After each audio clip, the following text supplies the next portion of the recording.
বড়দিনে কেক খাওয়া হয় কেন? এই প্রচলন কিভাবে শুরু হয়েছিল জানেন?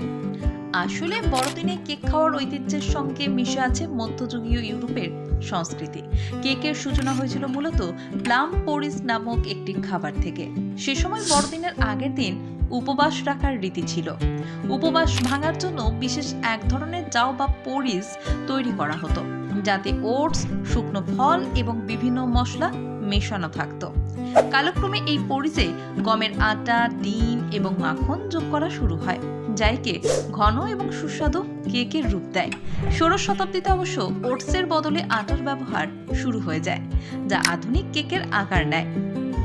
পরবর্তীতে ধনী পরিবারগুলো তাদের আভিজাত্য প্রদর্শনে কেকের উপর চিনির প্রলেপ বা বিভিন্ন রকমের সামগ্রী ব্যবহার করা শুরু করে।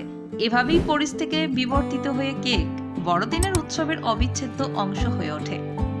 ম্যাক্স মোটিভেশনের তরফ থেকে আমাদের প্রত্যেক দর্শক বন্ধুকে ক্রিসমাসের অগ্রিম শুভেচ্ছা। ভালো থাকুন, সুস্থ থাকুন। আর এরকম ইনফরমেটিভ আরো ভিডিও পেতে আমাদের চ্যানেলটি সাবস্ক্রাইব করে পাশে থাকুন। ফেসবুক থেকে দেখে থাকলে পেজটি ফলো করে পাশে থাকুন। ধন্যবাদ।